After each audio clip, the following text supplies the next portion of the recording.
Hello MSc students. आपका MSc mathematics में paper number 1 है advanced abstract algebra. Advanced abstract algebra में यदि हम बात करें तो अब तक हमने क्या क्या टॉपिक डिस्कस कर लिया है। तो हमने अपनी प्रीवियस लेक्चर को एंड किया था कि जिसके अंतर्गत हमने देखा था कि किस तरीके से हम एक सेट ऑफ इंटीजर्स को अबेलियन ग्रुप प्रूव कर सकते हैं अंडर एडिशन। ये हमने अपने प्रीवियस लेक्चर में देखा था।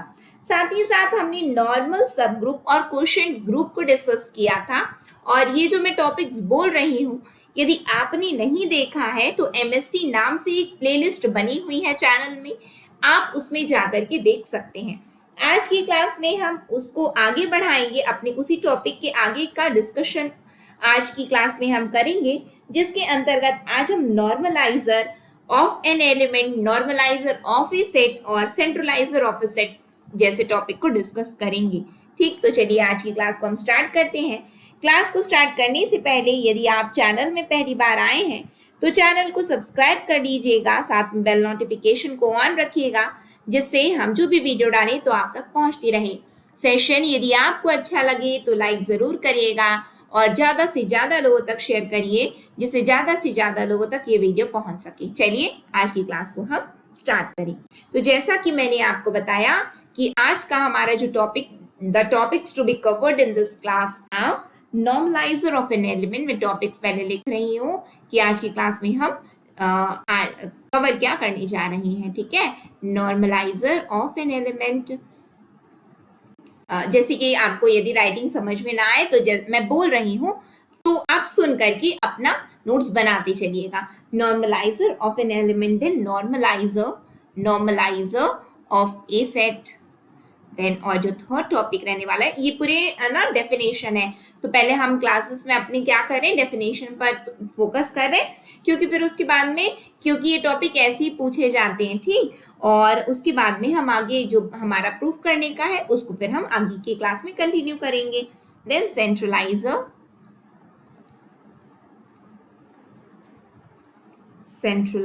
ऑफ ए सेट, ये 3 टॉपिक है जो कि आज की क्लास में हम कवर करेंगे। सबसे पहले हम नॉर्मलाइजर ऑफ एन एलिमेंट पर डिस्कशन कर लेते हैं कि क्या होता है ये नॉर्मलाइजर ऑफ ए सेट। तो ये जैसा कि मैंने आपको बताया डेफिनेशन है, तो साथ में आप लोग डेफिनेशन सुन करके भी लिख सकते हैं, या फिर मैं लिख दूं तो आप लोग नोट डाउन कर लीजिएगा वीडियो को पॉज करके। ठीक है, let G be a group, let G be a group. और जी को ग्रुप होने के लिए क्या करना पड़ता है, let G be a group. तो इसका मतलब कोई बाइनरी ऑपरेशन होगा, या बाइनरी कंपोजिशन भी बोलते हैं हम लोग। ठीक है, बाइनरी कंपोजिशन के अंतर्गत plus, minus, multiplication, then division, जिसको हम एक सिंपल टर्म स्टार के टर्म में रिप्रेजेंट कर सकते हैं कि star let star be a binary operation और बाइनरी कंपोजिशन।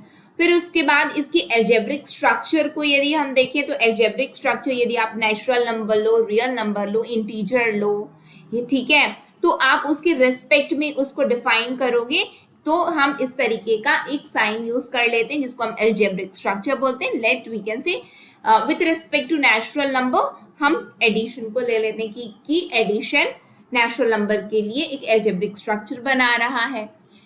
ये जो है ये क्या बोलते हैं, ग्रुप बनेगा। कब ग्रुप बनेगा, जब ये 4 प्रॉपर्टी को फुलफिल करेगा। कौन सी 4 property, closure, then associative, then identity, then inverse. ये 4 प्रॉपर्टी को यदि ये फुलफिल करता है तो n with respect to addition क्या बन जाएगा, ग्रुप बन जाएगा। n क्या है यहाँ पे, नेचुरल नंबर है। इस तरीके से रियल नंबर भी ले सकते हो आप लोग। ठीक है, इंटीजर्स आप जो चाहो वो आप चेक कर सकते हो। तो यानी कि यहाँ पे लिखा है जी बी अ ग्रुप, यानी कि जी एक एल्जेब्रिक स्ट्रक्चर है। ठीक है, विथ सम बाइनरी ऑपरेशन, और वो क्या है, ग्रुप है। ग्रुप है इसका मतलब वो 4 प्रॉपर्टी को फुलफिल किया हुआ है। Is that clear to everyone? कहीं पे कोई डाउट?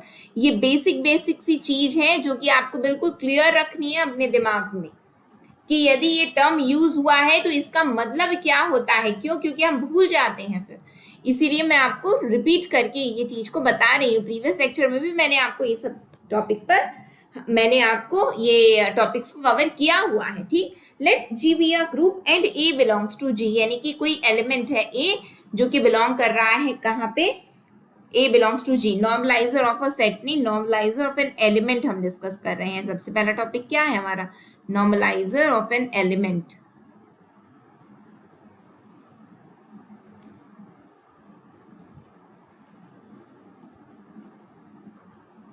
आज की क्लास का पहला टॉपिक है, देखो यहाँ पे मैंने लिखा है ना एलिमेंट, मैंने गलती से वहां पे सेट लिखा था।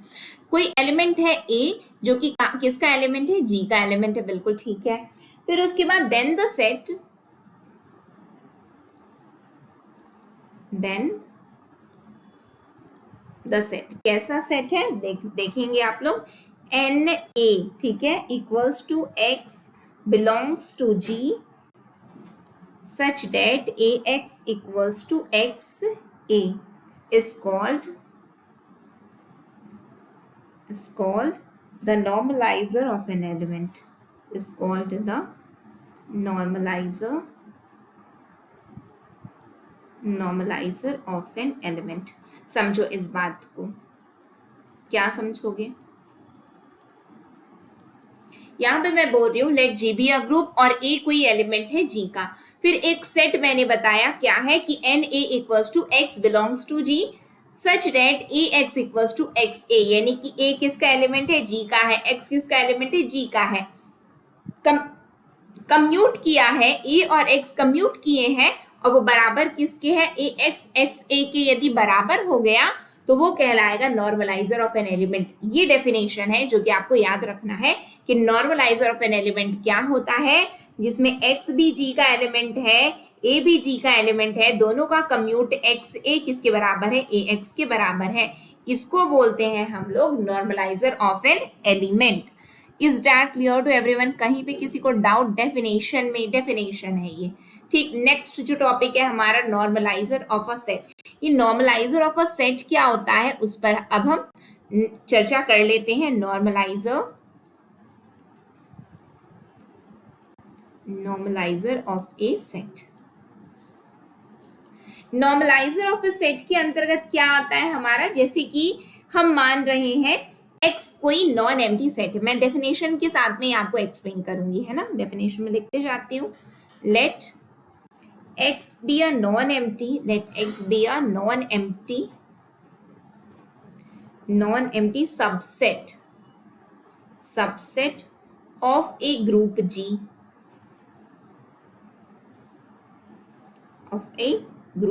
then the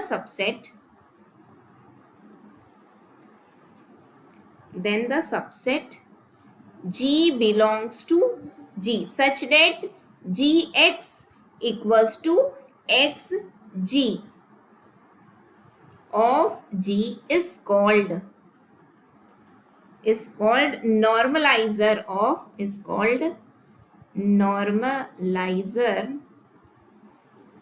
x in G and is denoted by n g और यहाँ पे x लिखा हुआ है। ये क्या होता है, ये नॉर्मलाइजर ऑफ अ सेट है। पहले समझो क्या एग्जैक्टली लिखा हुआ है, क्या बताया जा रहा है। x क्या है, एक नॉन एम्प्टी सबसेट है, किसका, g का, बिल्कुल ठीक है, ठीक है। फिर ये जो x है जो कि नॉन एम्प्टी सबसेट है, इसको हम नॉर्मलाइजर बोलेंगे, किसका, normaliser of x in g। कब बोलेंगे, जब g बिलोंग्स टू g, यानी कि स्मॉल लेटर g जब g में बिलोंग कर रहा है, ठीक है, यानी कि g क्या है, g का एलिमेंट है। Such that gx equals to xg। ये gx का मतलब समझते हैं, x मतलब कि कोई एलिमेंट है x1 that belongs to x, यहाँ पे कोई एलिमेंट है x2 that belongs to x, वो जब ये दोनों इक्वल हो जाएंगे, यानी कि इन शॉर्ट gx1 किसके बराबर हो जाएगा, x2 g के बराबर हो जाएगा, जो कि g क्या है, ग्रुप का एलिमेंट है, x क्या है, x1 और x2 x के एलिमेंट है। जब ये बराबर हो जाएगा तो x को, जो कि क्या है, सबसेट है, किसका, g का सबसेट है, ये नॉर्मलाइजर बन जाएगा, ठीक, समझे नहीं समझे? एक बार और रिपीट करूंगी जिससे आप लोगों को डाउट ना रहे।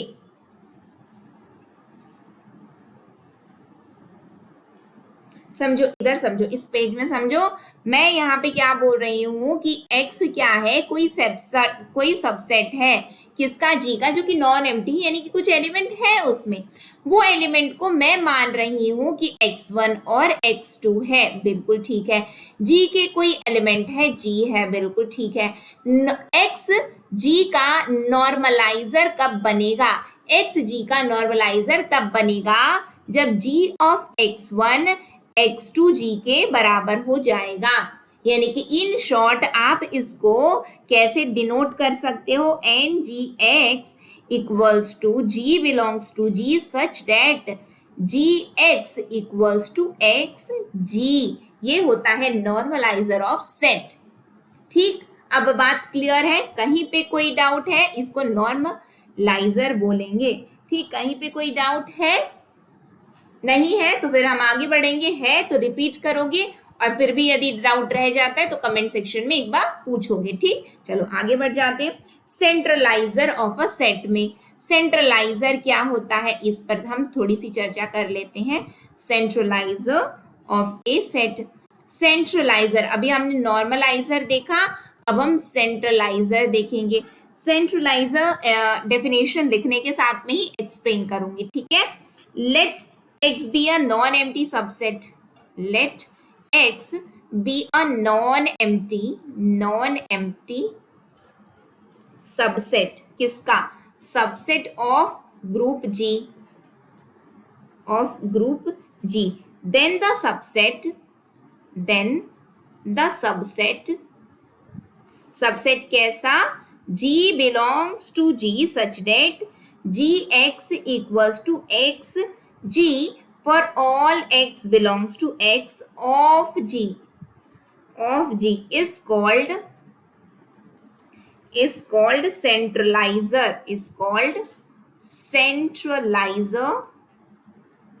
of x in g and is denoted as or we can say and is denoted as cgx। समझो यहाँ पे क्या बोला गया है? यहाँ पे बोला गया कि x क्या है? नॉन एम्प्टी सबसेट है, किसका? ग्रुप G का। फिर इस सबसेट को हम सेंट्रलाइजर बोल लेंगे। कब? जब ये कंडीशन फुलफिल होगी और ये डिनोट होता है cgx। आप बोलो कि वैसा ही तो है, कैसे? देखो, यहाँ पे बोला गया कि x कोई नॉन एम्प्टी सबसेट है G का, फिर हम बोल रहे हैं कोई एलिमेंट है x जो कि x में है और कोई एलिमेंट है G जो कि G में है। फिर उसके बाद में सेंट्रलाइजर ऑफ सेट डिनोट होता है cgx, और वो लिखाता कैसे है? G belongs to G such that क्या? gx equals to xg for all x belongs to x। The point here to be noted is that वहां पिछले बार यहाँ पे लिखा था gx इक्वल्स टू xg, जहां पे मैं बोल रही थी कोई एलिमेंट x1 है और यहाँ पे कोई एलिमेंट x2 है, और जो कि x1 x2 दोनों ही x के ही एलिमेंट है। अभी मैं बोल रही हूँ, यानी कि आपको समझना है ये दोनों डिफरेंट एलिमेंट है और डिफरेंट एलिमेंट की वैल्यू बराबर हो रही है। यहाँ पे एलिमेंट एक है, एक ही एलिमेंट है for all x belongs to x। Element एक है, वो एक एलिमेंट बराबर है। समझ में आया? ये एलिमेंट एक ही है, अब वो आगे पीछे यानी कम्यूटेटिव के फॉर्म में आप ऐसे समझो A B equals to B है ना, एलिमेंट वही है। तो सेंट्रलाइजर के केस में सेम एलिमेंट है, सेम एलिमेंट क्या? x है, क्योंकि कैपिटल x में बिलोंग करता है। लेकिन नॉर्मलाइजर के केस में x1 x2 यानी कि दो अलग अलग एलिमेंट थे कैपिटल x के। Is that clear to everyone? क्या आपको समझ में आया? तब x को हम क्या बोलेंगे? x को हम बोलेंगे सेंट्रलाइजर। क्या बोलते हैं हम? सेंट्रलाइजर बोलते हैं। ठीक है, बात एकदम क्लियर है आप लोगों को? मैंने आपको डिफरेंस भी समझाया। हमने स्टार्ट किया था नॉर्मलाइजर ऑफ एन एलिमेंट से, फिर उसके बाद हम आ गए नॉर्मलाइजर ऑफ अ सेट, फिर हम आए सेंट्रलाइजर ऑफ अ सेट में। ठीक, तो चलो फिर आज की क्लास को हम यहीं पे एंड करेंगे। 3 टॉपिक हमने स्टार्ट किए थे, जैसे कि शुरू में मैं आप लोगों को दिखाऊं, मैंने बोला था आज की क्लास में हम क्या क्या टॉपिक को कवर करने वाले हैं। Normaliser of an element, normaliser of a set और centraliser of an centraliser of a set. ये 3 टॉपिक को आज की क्लास में हम डिस्कस करेंगे। तो हमने किया, अब आगे की क्लास में हम इसके आगे फिर कंटिन्यू करेंगे, तो नेक्स्ट क्लास में उसको कंटिन्यू करेंगे, ठीक है। तो नेक्स्ट क्लास में फिर हम मिलते हैं। नेक्स्ट क्लास तक के लिए आप सभी का बहुत बहुत धन्यवाद। नेक्स्ट क्लास तक के लिए आप सभी को optimistic learning. Thank you for the session. जय हिंद, जय भारत, जय छत्तीसगढ़।